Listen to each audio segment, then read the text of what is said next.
Look, I'm unstoppable. Forget your defense, nothing but an obstacle. Run it back, switch it up, call it audible. Serving up them Hail Marys till the game over with the showstopper. So hot, you gotta blow on it. I said I'll huff and I'll puff, then I'll pass to my left while I'm looking to my right. Hit him right in the chest. It be looking like magic. Better give me the throne. I ain't talking about Patrick, but I Colts, I'm going to say sick podcast Anvil show. So make sure you guys are tuning in on YouTube. But yes, all right, so we're good. All right, yeah, we have some technical difficulties. Sorry, people, but we're back. So yes. So in other words, just a kind of long story short, only because we already had to, fix some time things. Everybody was pretty, I'm going to say, impressed with the team as it is, with what we saw. I'm going to say on Saturday, in the game. Anthony Richardson did well. Colts first team went well. I mean, I like what you did there. I like what you did there, Wesley. Good job. But this is Richardson's debut, just troubleshooting and difficulty. But you know what? We persevered. Okay, all right, we did it. All right, we got through that. So now moving forward, because it was then revealed today. I'm gonna go ahead and let Josh let us know the great news that we heard today. Not necessarily his news, because I know that he is very happy. But we're going to talk about the news that we heard from Shane Steichen. Go ahead and let the people know, Josh, if you didn't know. As you guys can see, I'm wearing Anthony Richardson jersey, which today it was announced that he's QB1 of the Indianapolis Colts going forward for the rest of the season and for the season. Yes, so all of us is excited. I'm sorry, Gardner Minshew. He's a great pro. The guy's a class act, man. He took that to his chin. I mean, they're both competing. He thought he had the job possibly, but Anthony, I mean, he won it. He won it. I mean, within the short time he had Saturday, and I'm looking forward to it for the rest of the season. But yeah, his name started this morning. I was asleep actually. I woke up and my phone was blowing up. Everybody was sending messages. Hey, he could be one, and so I had to get up and be excited with you guys. Okay. And then I'm going to say, Harish, now, do we feel like the plan all along was for him to potentially just be QB1 from jump? Or do we feel like, just watching him kind of have a little bit more of that poise, seeing him in the preseason game where it's just like he looked a little bit more comfortable, like, do you feel like this was already a foregone conclusion, or did they kind of need to see him in action first to see if this was going to be the way that they go? Yeah, that's interesting. I don't know. Like, I don't think that was ever the intention to make him QB1. I think, Ballard was very well in his Ballard-like ways. I think Ballard felt a certain type of way. I think where it all kind of turned for me personally is hearing Anthony Richardson speak for the first time. When you hear somebody say that your quarterback doesn't get too high or they don't get too low, I think that's a good sign that they feel pretty good about their quarterback, right? Yeah. And I think that's where maybe the tide started turning. There is one throw that in particular that stuck out to me on Saturday that I was like, oh, that's a throw that you should be able to make. And it was that throw over the middle. I believe it was to Kylan Granson, a little post route. Mm-hmm. Yeah. When you make throws like that over the middle, and especially after the bad pick that he threw, which I think he knows, which honestly, right, McKenzie runs the wrong route. He's starting off his back foot. Should he have done something different? Sure, whatever. But the ability to, again, not be too high, not be too low from that, and make a throw like that, I think just shows. I think that's probably what, quote unquote, seals the cat in the bag. And again, they were very straightforward from day one. He didn't have the college exposure. He has a skill set, but he hasn't had the ability to use it. He's got to play, and I think that's, as things turned out, I think his off field really showed what they were looking for in order to make this decision. Yeah, and I think one thing that they've always talked about is his attitude on a play-by-play basis. You know, it's just like we saw that he's ran for touchdowns in practice, and then he's come back and he may have made a mistake in practice. Like I think it was the first pick that he threw, and they say it's just like he goes on a play-by-play basis.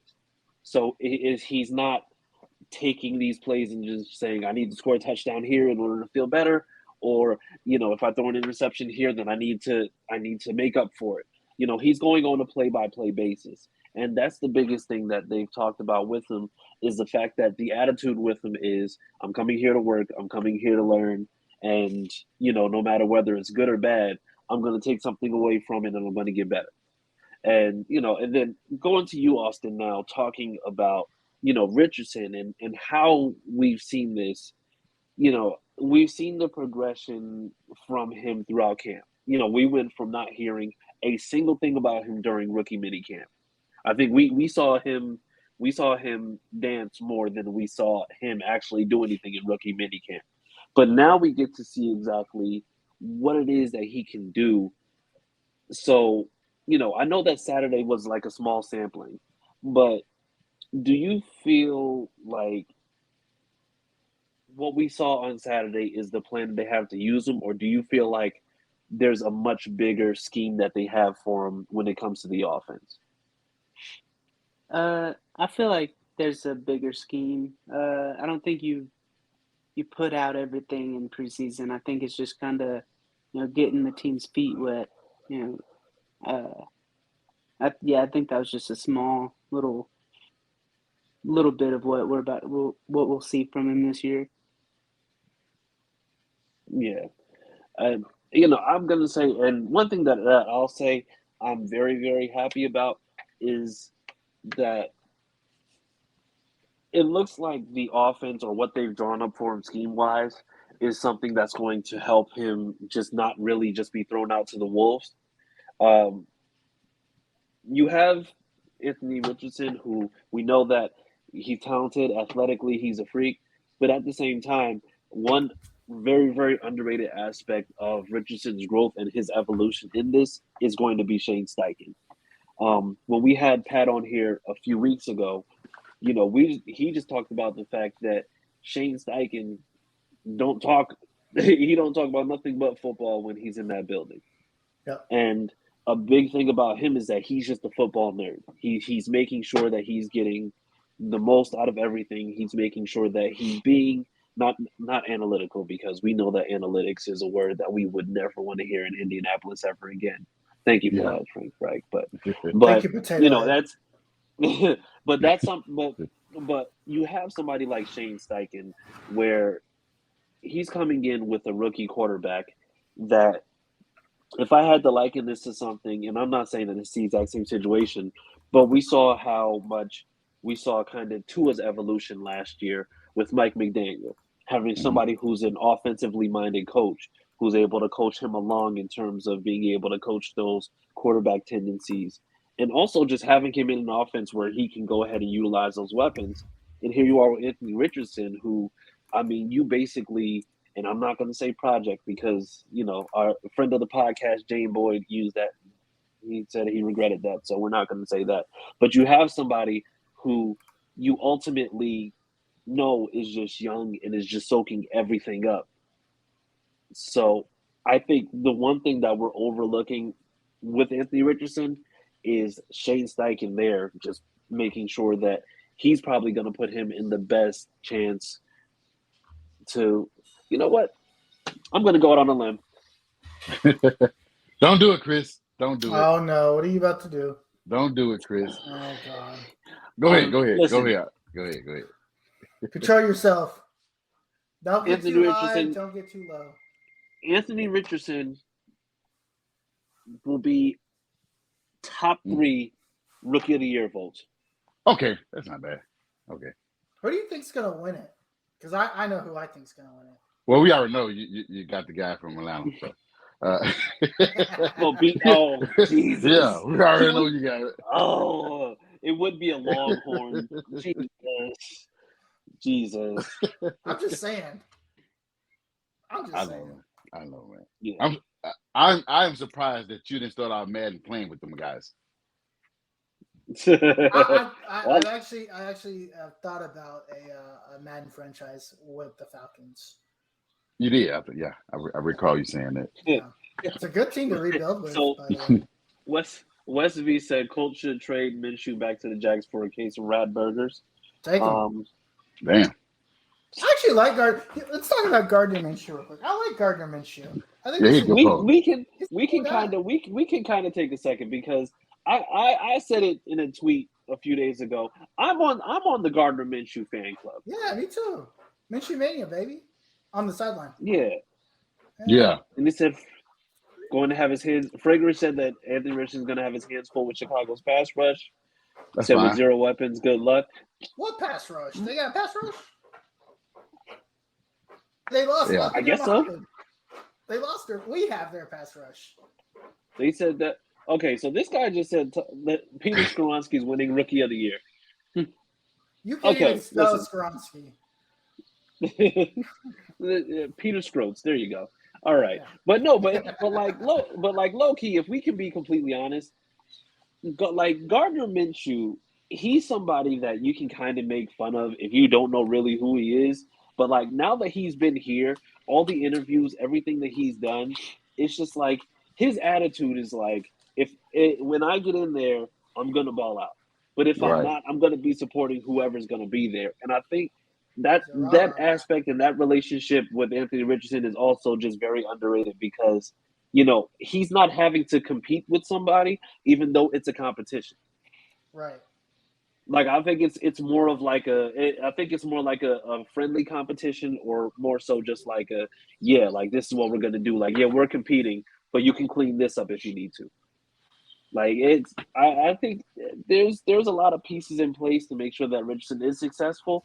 But I think the dynamic that they have right now with Steichen, him, JVC, because saying Jim Bob's whole name just feels weird. I can't believe you guys started this podcast and did not bring up that play when he ran over that cornerback. Oh, so here's the thing. I don't want to bring it up because I don't want to see it often. No, I do. I don't. No, Here's the thing. no. You know where I saw it a lot? I saw it a lot like 10 years Eventually. ago. Yeah. And now Yeah, I you're don't. right. And now we have Anthony Richardson. I don't look. It's Yeah. a cool play. Well, the thing is, I'm sorry, but he did say he kind of bulk up for those type of things. But I get what you're saying, though. Like you don't want to see it as often. You don't want to see it Yeah. your quarterback giving hits or taking hits as often as you did on Saturday. So I get it. I think there's a difference because our offensive line was dog doo doo. Yeah. But and this one, the right side of the line, I have no idea what's going on there. But the left side of the line looked solid. I'm very, very, We're on the gives same me page. Andrew Luck We're on the same flashbacks page. all over again. Yeah. We're on the same page with the offensive line. I know we mentioned the other day about why not switch Braden to guard because that's his position he played in college. But I know people are going to say if it ain't broke, why try to fix it? But why not experiment with that, knowing that he can play that position and put Freeland or Fries at right tackle. But I mean, Blake, did Freeland play right tackle at Northwestern? He's a natural tackle, right? Yeah, he played played guard right the tackle. other day. Yeah. He's listed as So he's played a little bit of everything for the most part. So the thing is, I'm of the mindset that I also do not want to see Anthony Richardson running over anybody. Not only that, but can we please not be like the Titans fan base where they love to see Derrick Henry stiff-arming people, and meanwhile he's basically just stiff-arming cornerbacks all the time. Yeah. Like to me, it's just like it's just. He did get Darius Leonard one time. No, but that's the thing. It's not like he stiff-armed Darius. He didn't stiff-arm Darius Leonard. He ran with a full head of steam into Darius Leonard, and then he actually ended up not getting any yards after he did that. Like, can we please, for the love of God, not glorify somebody? And mind you, Anthony Richardson is 255. I'm pretty sure I'm about 190. He can run me over because he has a 65-pound advantage if I'm playing corner. Right. I mean, he's going to be running me over, period. But Yeah, like, you know. like let's not glorify this. Like, let's not be them. I don't want to be them. Okay, like I don't want to be like, oh yeah, here's his highlight reel, and then he has 24 stiff arms with 23 of them being on cornerbacks who are under. Yeah, we should Cornerbacks suspect him run the ball out though. I don't want to expect him to run the ball a lot. No. So the thing is, I don't expect him to run the ball a lot, but I expect them to do a lot of the read option stuff, a lot of maybe the fakes, option plays, period, where you're going and then you're flipping the ball out, where you're going and you're faking it for play action. Like you want to be able to have somebody like that who you have to account for at all times, because that's going to open up a lot of things. That means that you're going to have somebody who's going to be spying at all times. You're going to have somebody who's basically just going and roaming in those areas to make sure. So defenses aren't going to be able to just come out, have a 4-man rush and then have a blitzer and then have 2 linebackers, because if you have Anthony Richardson in the backfield and he's controlling the offense, you can't just play a vanilla defense and be successful. So, and I get this is all about Anthony Richardson. I do want to go back real quick, and I want to talk about, and this is probably a hot topic. I have concerns, right? Alec Pierce. Anthony Richardson threw that ball probably as perfect as you can throw it, right? Yeah. And this is what listen, I'm just reading what's on Twitter, on X, on Twitter, on the platform that is run by that guy. Twitter. Alec Pierce is going to get really mad and he's going to do much, much better. I could probably count on one hand how many times I heard that last year, and I didn't see a lot of improvement.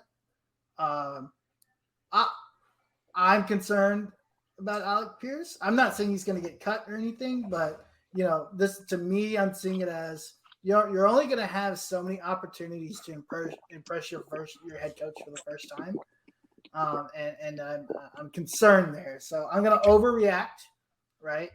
I'm concerned about Alec Pierce. I don't know what to expect from Alec Pierce, so I'm just curious what you guys think. I'll go Austin. Austin, you can. Because the thing is, I know, like we've talked about Austin. We've talked about Alec Pierce before, and I know I have an opinion on it, but I know that Austin also has like some things that said about Alec Pierce in the past. So I'm personally kind of high on Alec Pierce. That was a pretty bad drop. He has to come down with that. But it would have been a tough catch because the defender was draped all over him. Right. And we've seen him go up and catch balls against defenders last year and in camp. And I know it doesn't mean anything if he doesn't keep improving, but I mean, I'm just not too worried about him. I think he's a solid wide receiver too. But yeah, I'm pretty high on him. Yeah, and I'm gonna say I'm of the same mindset. I think everybody on this team kind of has like a certain thing that they do really well. Like Alec Pierce, to me, is just like he's that guy who's like a low key burner in a way. Because I mean, for him to be like 6'3.5", 6'4", and have the speed that he has, I think that's gonna be like a big mismatch when he goes against those smaller cornerbacks who are gonna probably like just be deceived by his like just start off speed. Yeah. To me, if I'm being completely honest, looking at that play, if I'm looking at that play and let's just say it's Alec instead of Alec Pierce in that spot, it's Michael Pittman. We know that Michael Pittman can make the tough catches. Yep. We just know that they really just bastardized the whole entire offense last year because the O-line was bad and they really couldn't get any time for progression at all. I think that everybody is going to find their role when it comes to this offense, but I just think that one was just a play where should he have caught it? Yes, but I'm not going to completely condemn him for not because the cornerback played it extremely well also. Okay, I think that's fair. So, yeah, I'm not worried about Alec Pierce. I think, like I said, he's a second-year receiver. who, and mind you, if we're talking about the fact that, that Michael Pittman has played with X amount of quarterbacks, then we also have to talk about the fact that Alec Pierce literally played with 3 quarterbacks in his rookie season. Fair enough. Touche. So, I mean, like I said, I think he's going to build that camaraderie with him. I think honestly, at some point or another, we're going to see like a really good spread offense if this line can actually, hold up for a good amount of time. I think that's the other reason, just to tie that back to the conversation we're having. I think that's the other reason why it's good internally that they went ahead and named AR QB1.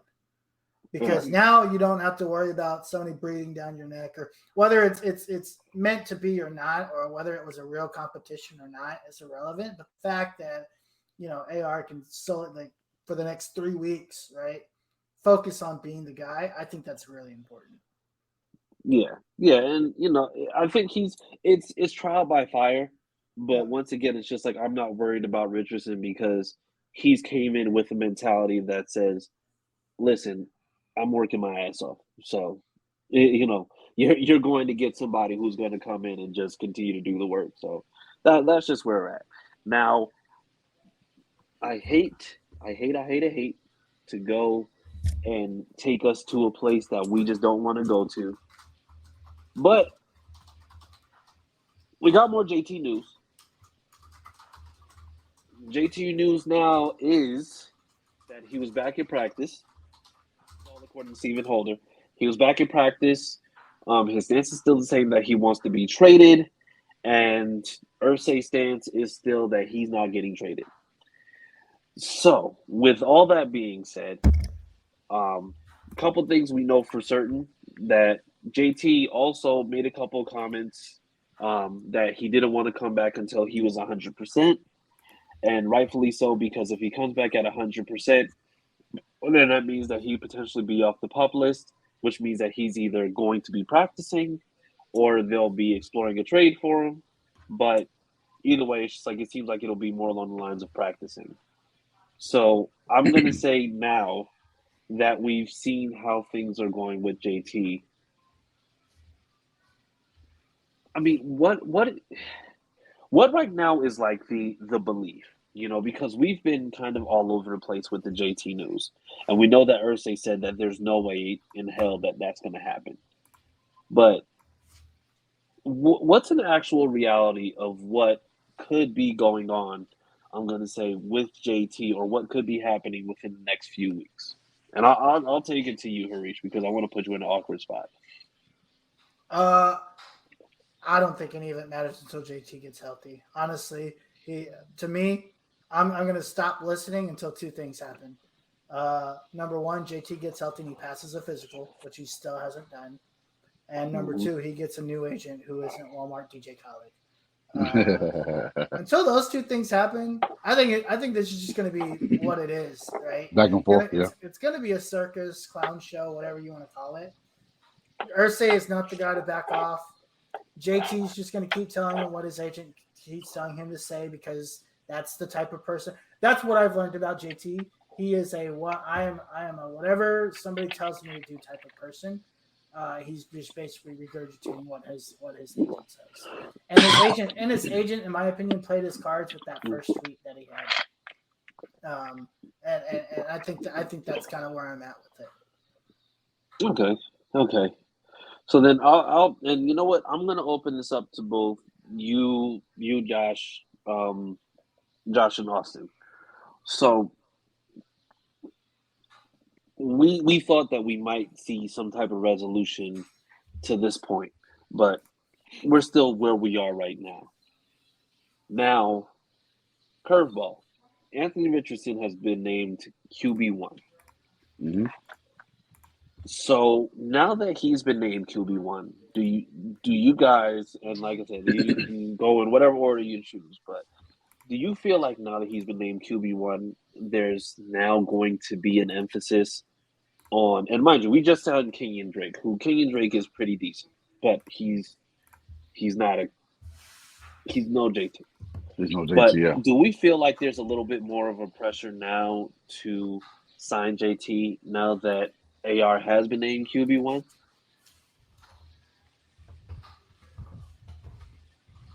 I don't think there's more pressure. I think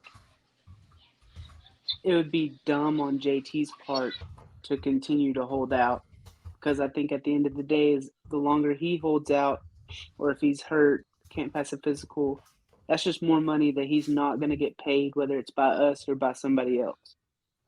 Yeah. Yeah. Okay. What about you, Josh? Yeah, I don't think there's any pressure because I mean, Ursay said what he said, and that's it. That's that. I mean, yeah, we know what Chris Ballard said, recently, but I mean, nothing says that they're going to sign him to extension. So their stance is what it is. I mean, they don't want to pay him too soon and pay him overpay the market value for him. So I still see him in a uniform. Week 1 or week 2, or like I said, podcasts ago, I said, it'll be panned out by week 5. That everything be smoothed out. That he'll be happy. He'll see the team is gravitating to the quarterback, and he want to be a part of it, and he's going to be exceptional. So I mean, I really didn't put too much stock in it after the whole trade request. I didn't put any stock in after that because I feel like this is not the first player that done this for the Colts. Ken Moore did the same thing. It wasn't as drawn out like it is with JT because simple reasons it's the agent speaking too much. But since then they said everything has been okay, cordial. Everything's been nice. Everything's been good, okay. Since then, everything he just went rehabbing and he's coming back. He's still gonna be on Publix until he practiced, like Harish said, pass the physical. I mean, like I said, some people had this theory that he's on Publix until he get a contract and then he get off of it and then he practice. I think that's BS. I don't think that's why he's on. That's why he's waiting. I don't think that. Yeah, that's stupid. I just don't think he's healthy. I honestly don't think he's healthy. Like if he can't pass, I'm just gonna believe in my owner, believe in my GM for this 1 second. I just don't think that they would come out and say that he hasn't passed a physical if he was healthy. That just doesn't make sense to me.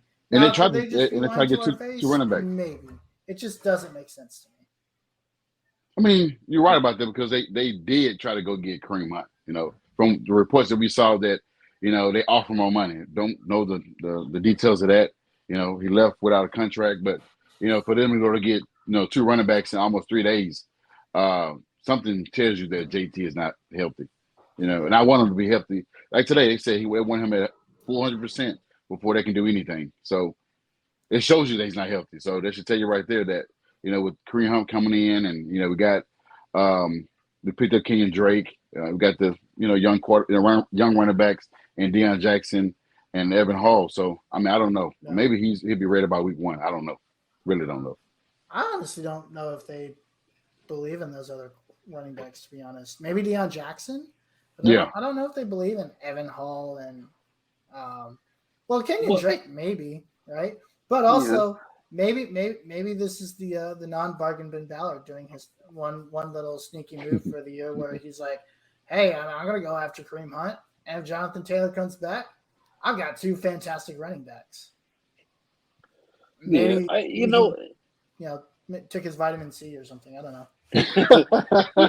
Like, the craziest part about like the running back move is that, like, I feel like, based on what we saw on Saturday, Hull and Jackson actually did pretty decent. Like, I think they did really good.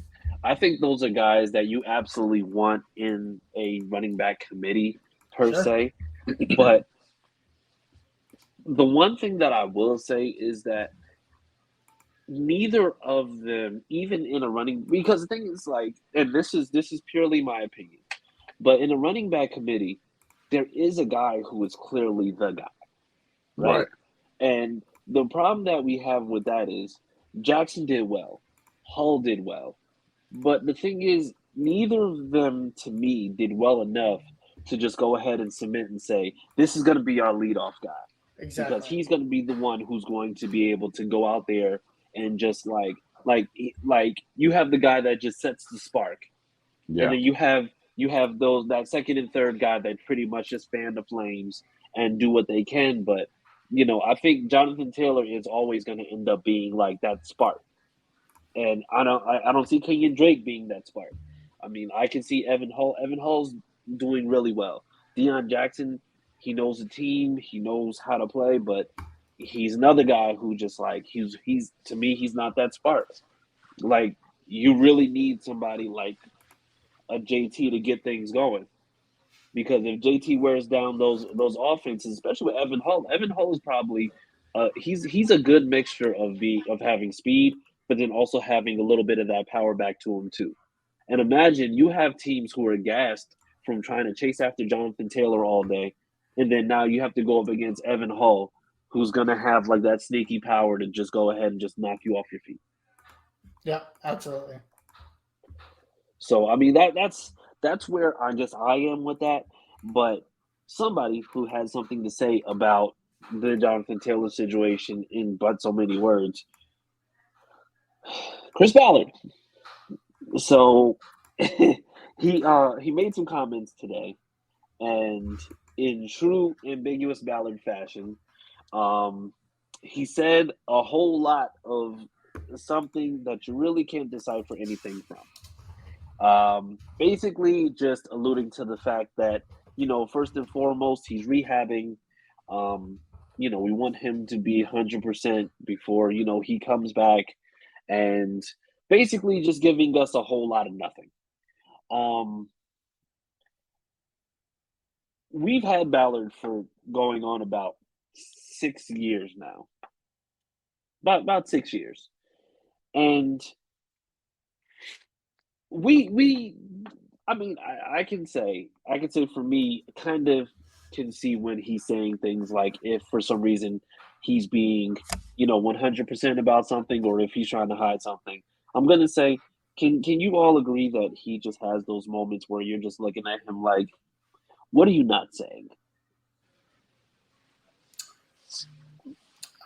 He does this all the time. He does this to us all the time, really. I mean, we should know this by now that he's not going to ever say something straight up. He's always going to dance around every damn question. Yeah, so. He is. But I do think I think Ballard really I genuinely think Ballard really likes Jonathan Taylor. Yeah. I think that's one thing. But Ballard is interesting in the way he speaks, because he speaks in a way where it sounds like he's beating around the bush, but then when you look at things at the end of the day, this is really what he means. And I think it's like the demeanor in which he says things. Like for example, when he talked about free agency and the draft and all that nonsense, right? He said it in a way that's like, oh yeah, I'm not going to go overspend and blah, blah, blah. And Colts fans are like, oh yeah, we're going to go spend all this money. And he actually doesn't do it. The quarterback situation, a stupid quote that he says, right? My time here doesn't start until I draft a quarterback. Like, I literally think he believes it. Like, I think he says things in a way that just, he comes off in a way where it's like, he's trying to be facetious, but I truly do think he believes these things. Yeah. But it's, the problem that we've had is, and thank you, Jeremy, for that. We appreciate you, viewing faithfully. Definitely awesome. But the issue that I have with it is the fact that he's been with us long enough, and we've seen enough of these pressers. We've seen enough of these conferences where we know when he's just like, he's only giving but so much, right? So we know when we're getting 60% of the story. We know when we're only getting half of what's really going on. And if we're being completely real, this is the very first time that we've had him say anything about Jonathan Taylor since the whole Jonathan Taylor thing started. Ballard hasn't said, we haven't had Ballard saying a word. We've had Irsay saying things. We've had Colts media, all Colts media talking about it. We've even had Ed Dodds talking about it. But we've never, ever heard anything from Ballard talking about it. And I think when it comes down to it, that's intentional. Because Yeah. I'm sure that no matter what's going on with Irsay and JT, I'm pretty sure Ballard's back there trying to work things. And we go back to some of the quotes that he says. He says, "I wouldn't sign my own guys," right? But Yeah. then he also says, "When we have a number, that's what we stick to." Yep. So the thing is, it's like, is there a happy medium between we sign our own guys and when we have a number, we stick to it? Like, is there anywhere like that where we're looking in between that looks like Jonathan Taylor is going to be signed for slightly more than Ballard would look at paying him, even though he's his guy?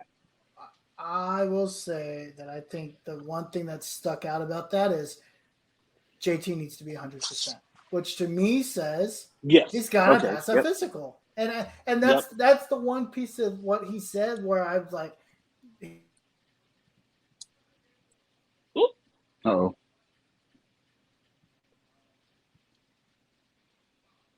All right, so we're going to wait for Harish to get himself back together. But Austin and Josh, what are your thoughts on everything, Fred? I mean, yeah, I'm on the same page as y'all. It's the first time we're hearing Chris Ballard talk about Jonathan Taylor since the whole situation started. We know he says he pays his guys, like you said. I feel like if he has to go over his number, I feel like some people are worth it. And I feel like Jonathan Taylor's one of those people, especially we've all said having AR as a starter. I feel like him and Jonathan Taylor could do some damage. And I just feel like he's worth it. Yeah. Yeah, and I think we feel like he's absolutely worth, we feel like he's worth 16 million. But we also know that he's fighting against a he's fighting against a market right now that says that no matter how talented you are, no matter what you can do, you're not going to get the amount of money that you should be getting. But you should accept this discounted amount of money because of the job that you do. And that's the part where, for me, I mean, let's just be completely honest. It's completely messed up. And it's a Yeah. screwed up thing that you have people who contribute so much to the game, who you have guys who are out here getting, you have people who are out here getting, I'm going to say helping you win games, getting you yardage. Like, if it was kickers stating that they wanted 16 mil a year, I'd say you're off your rocker. Yeah. But the thing is now, the nature of the position says that you're not worth your production. And then, God forbid, you actually go and you go out there and you get all these extra yards, you do all this, and then you get hurt doing it.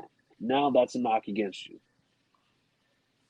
And to me personally, it's just like, it's a screwed up system. It's a system that I think absolutely needs to be changed. But this is where we're at right now. So, I mean, I will say, and Harish, I want you to go ahead and finish what you're saying, because you got mid, and then you were gone. You are muted, sir. my computer just automatically updated. I apologize. So what was I saying? The one thing that Ballard absolutely, we talked about how the way he says things, but you have to take certain things truthfully, right? The one thing that he absolutely said in his statement was the first thing that needs to happen is JT needs to be 100%. He literally said that, and I think it's intentional that he said that. And I don't think anything moves, whether he gets traded, he comes back, he practices, he plays, he gets paid. I don't think anything happens until he gets 100% healthy and he passes that physical. Because he can't be traded unless he's healthy anyway. So it's irrelevant until that happens. Yeah. Yeah. Yeah, I think that's fair. I think that's fair. So, all right. So then, like I said, and I don't want to keep on guessing every week when he's going to come back just for him to not come back that next week. So hopefully, by not guessing, he'll actually come back next week. But let's say he came today though. Let's say he came back today. No, we're not back. Well, yeah. Well, it's 9:30 at night, so I don't know if he's going to come back today. Well, I mean, you know what? He just might. Maybe he'll go sit on the field. I don't know. Yeah, could. You saying come back full? Like you come back healthy, or you talking about come back to practice? Come back to practice. I thought they said today. I thought I read something either today or yesterday that he was physically at practice, but he didn't. He was at practice the way that he was at practice. You know, the past few weeks. Right. Oh, yeah, He was there, but he was just in his hoodie and all that stuff. It's hot as hell outside. Yeah. Yeah. Actually, it's not hot. It's about 77 degrees. I don't know what it's like in Indiana though. Like 77. Pretty nice. Oh wow. It's 77 nice. Here. Oh nice. Yeah. Well, 102. It's 82 right 102? now. Yeah, it's 102. Now? Jesus. Yeah. Oh yes, well, yeah, we 82 right now. Texas. Yeah, I have a nice cool breeze outside. Must be nice. I have a nice cool breeze. It's called the air conditioner. There you go. No courtesy of Greg. But yeah, so with that being said, guys, that brings us to the end of this week. We will be back next Tuesday at 9:30 p.m. Eastern Time, 8:30 Central, where we will be here recapping the whatever news happens in the week, and then also be recapping the Chicago Bears. I believe that's a Saturday night game. 7 o'clock, yeah. 7 p.m. 7 o'clock. All right. So with that being said, guys, where can the people find you guys on social media or anywhere for that matter? Yeah, you can find me on X at Cookie Austin 2.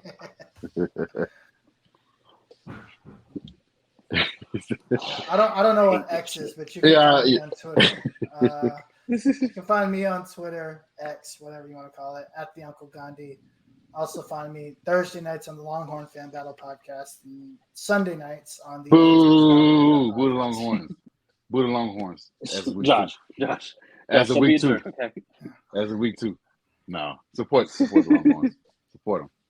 They got our boy Arch over there. They got our boy Arch over there. I heard he could be starting. Well, yeah, you probably need to get. That's why you don't use X and you use Twitter. But yeah, you can find me on Twitter. Where can the people find you? I was about to say, it's just like, sir. find me on Twitter at Official Josh Senior. At Fishing Josh Senior. Official Josh Senior. Official. Okay, gotcha. Official Josh Senior is a turncoat too. Since he's a Cincinnati Reds fan now. Let's go. Wrigley. Gosh. Yeah, he's muted. I muted him. I'm not doing this. He's a Yankees fan, okay? He's a Yankees fan. All right, you're unmuted, Josh. You got anything to say? F the Yankees. Oh, no, you're muted again. You're muted forever. We need to find a fourth. By the way, we'll be holding auditions for Josh's spot since he wants to be a turncoat. But you can find me at CJ Colts fan. Like I said, just make sure that you are following us on Facebook at HorseShoe Mob, AFC South Fan Battle. Make sure you're following us on Twitter. But Elon Musk, whatever. But make sure that you're following HorseShoe Mob on Twitter, following all the guys. And with that being said, people, have a great rest of your week. Have a good weekend. It's supposed to be really hot out there, so make sure you stay cool. And once again, as always, you know the deal. Sam loves Jalen Ramsey. I'm unstoppable. Forget your defense, nothing but an obstacle. Run it back, switch it up, call it audible. Serving up them Hail Marys till the game over with the showstopper. So hot, you gotta blow on it. I said I'll huff and I'll puff, then I'll pass to my left while I'm looking to my right. Hit him right in the chest. It be looking like magic. Better give me the throne. I ain't talking about Patrick, but I rep my home. I'm never at the end of my zone. I'm bad to the bone. Eating up these pigs.